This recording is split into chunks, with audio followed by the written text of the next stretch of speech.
গাইঘাটা থানার অন্তর্গত জলেশ্বরে এখানে একটা মন্দির আছে, শিব মন্দির।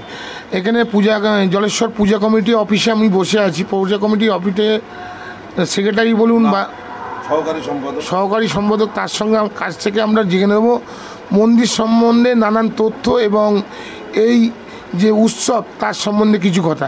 পর্যটন উন্নয়ন কমিটি, আমি সহকারী সম্পাদক নিধুশেখর মণ্ডল। আপনার নাম? নিধুশেখর মণ্ডল। আজকে আমি বলতে যাচ্ছি এই মন্দির কত বছরের পুরনো? এই মন্দির মোটামুটি 870 বছরের কাছাকাছি এর বয়স। সেখান থেকে এইভাবেই চলে আসছে এবং এখানকার যে প্রথা বা নিয়ম নীতি যেটা আছে বা যে চিরাচরিত যে প্রথা অনুযায়ী যেটা আমাদের এখানে পালন হয় সেটা হচ্ছে জলের নিচে মহেশ্বর, পুণ্যতীর্থ জলেশ্বর আমাদের শিব। এখানে 12 মাসের মধ্যে 11 মাস 15 দিন জলেই থাকেন এবং সেখান থেকে সন্ন্যাসীরা 3টে সন্ন্যাসী এবং তার সহচারী যে সন্ন্যাসীরা আছে সেখান থেকে জলে গিয়ে এবং মূল সন্ন্যাসী, দরপাট, শেষপাট এবং তার সহচারী যে সন্ন্যাসী যারা থাকেন তারা জলে নেমে ওখান থেকে বাবাকে তুলে ওই পুকুরির ওপাশে পশ্চিম ঘাটে ওখানে আমাদের একটা থান আছে, ওখানে পুজো অর্চনা হয়।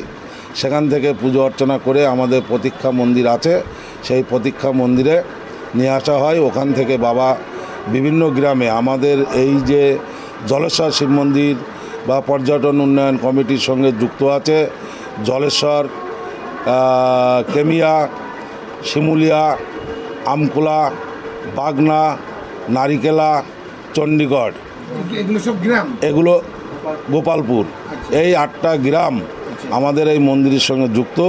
এই 8টা গ্রামে বাবাকে প্রত্যেক বাড়িতেই সন্ন্যাসীরা হেঁটে স্নান করায় এবং স্নান করানোর পরে নীল পুজোর দিন যেটা গাজন যেটা হয়, যেটা চড়ক, নীল পুজোর দিন রাত্রি 10টার সময় আমাদের এখানে বাবাকে নিয়ে এসে স্নান করানো হয় গাজনে। স্নান করানোর পরে সেখান থেকে নিয়ে যাওয়া হয় মন্দিরে গিয়ে বাবার পুজো অর্চনা যেগুলো করা দরকার সেগুলো করা হয় এবং রাত্রিবেলা হাজরা যে বাবার যে সহচরী যে নন্দী ভৃঙ্গি যেসব আছে তাদেরকে রান্না করে শ্মশানের পোড়া কাঠ দিয়ে এখানে রান্না করা হয় এবং চ্যাং এবং শোল মাছ পুড়িয়ে সেই রান্না করে ভোগপুতা বলে যে একটা জায়গা আছে আমাদের মন্দিরের পাশে একটা টিলা, সেই টিলার ওখানেই ভোগপুতাতে বাবাকে প্রসাদ দিয়ে আসা হয় তার সহচরীদের। এই মন্দির যে 870 বছর আগে আমরা এটা দেখছি, এই আর কি এর বিষয়। আর এখানে আমাদের যে মেলাটা, এটাকে কেন্দ্র করে, এই মন্দিরকে কেন্দ্র করে যে মেলা হয় সেটা আমাদের 7 দিনের মেলা এবং মেলাতে আমাদের প্রথম দিনই শুরু হচ্ছে ঘাট সন্ন্যাস। এখানে কমসে কম 20 থেকে 30 হাজার সন্ন্যাসী এখানে হয়। এবার মনে হচ্ছে আরও বেশি হতে পারে, আমরা টার্গেট করছি যে 50,000 সন্ন্যাসী এখানে আসবে এবার এলাকা থেকে, বিভিন্ন জায়গা থেকে, বহু দূর দূরান্ত থেকে এখানে মানুষ আসে, সন্ন্যাসী হয়। সেই ঘাটের কাজ হবে আগামী বৃহস্পতিবার বৈকাল ঠিক 4:30টায় বাবার পুকুরে মূল সন্ন্যাসী, দরপাট, শেষপাট আগে জলে নামবে, তারপরে আর যারা সহচারী সন্ন্যাসী যারা আছে তারাও জলে নেবে স্নান করে। যে আমার একটা প্রশ্ন আছে এখানে, এই যে আপনার 7 দিনের প্রোগ্রাম আছে, আপনাদের এখানে অনুষ্ঠান হয়, সাধারণ দর্শকের উদ্দেশ্যে আপনি কি বলতে চাইছেন যে এখানে আপনারা আসুন?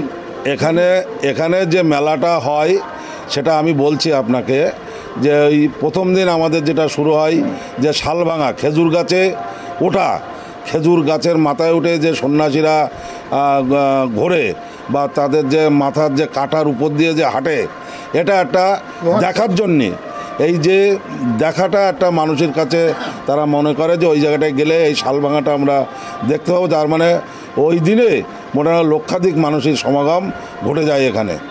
এবং তারপরের দিন নীল পূজা, সারাদিন সকাল থেকেই নীল পূজা নিয়ে মানুষ ব্যস্ত থাকে। বহু ভক্ত, বহু সন্ন্যাসী এখানে আসে বাবার মাথায় জল দেওয়ার জন্যে, বাবার মন্দিরে পুজো দেওয়ার জন্যে। নীল পূজা মানে আমাদের হিন্দুদের একটা বিশেষ দিন, যার ফলে মানুষ এখানে আসে পুজো দেওয়ার জন্য এবং সারা রাত্রি লক্ষ লক্ষ মানুষের সমাগম এখানে ঘটে। সন্ন্যাসী এবং ভক্তবিন্দু যা আসেন, পুণ্যার্থীরা এখানেই থাকেন সারা রাত্রি। তার জন্যে আমাদের মঞ্চে, ওই মেলার মাঠের মঞ্চে বাউল গানের ব্যবস্থা আছে, সেখানেই সারা রাত্রি থাকেন আর তারপরের দিন যেটা হচ্ছে আমাদের চড়ক পূজা, সেই চড়ক বৈশাখ চৈত্র সংক্রান্তির যে চড়ক হয়, সেই চড়কের পূজা পাঠ ছেড়ে ওখানে আমাদের বটিঝাপ হয়। সেই বটিঝাপ দেখার জন্যে প্রচুর মানুষ এই এলাকা থেকে আসে এবং প্রচণ্ড ভিড় হয়। 8টা গ্রাম কেন, অন্তত 200 গ্রাম হাবড়া, বনগাঁ এবং কলকাতার মানুষও, দমদম, প্রত্যেক দিনই দমদম, কলকাতা, বারুইপুর, সোনারপুর, বিভিন্ন জায়গার মানুষ এখানে আসছে।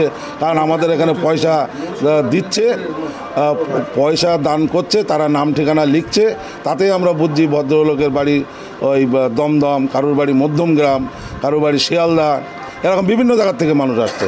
পয়সা দিলেই আমরা বুঝতে পারি যে এখানে হয়তো 500 টাকা 100 টাকা দান করে, সেখানে আমরা বিল দিয়ে দিই, ঠিকানাপত্র লিখে দিই, এটাই আমরা বুঝি যে এই হচ্ছে বিষয়।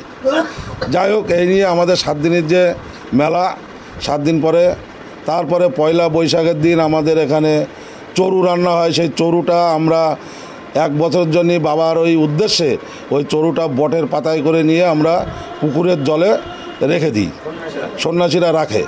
এবং বাবাকে নিয়ে ঠিক 8টা থেকে 8:30টার ভিতরে রাত্রি মন্দির থেকে নিয়ে গিয়ে আবার ওই পুকুরের জলে রেখে দিয়ে আসে সন্ন্যাসীরা। এটাই হচ্ছে এখানকার নিয়ম বা এখানকার মাহাত্ম্য, বা এটাই চিরাচরিত প্রথা। এই অনুযায়ী আমাদের এখানে চলছে, আজকে 870 বছরের কাছাকাছি চলে আসছে।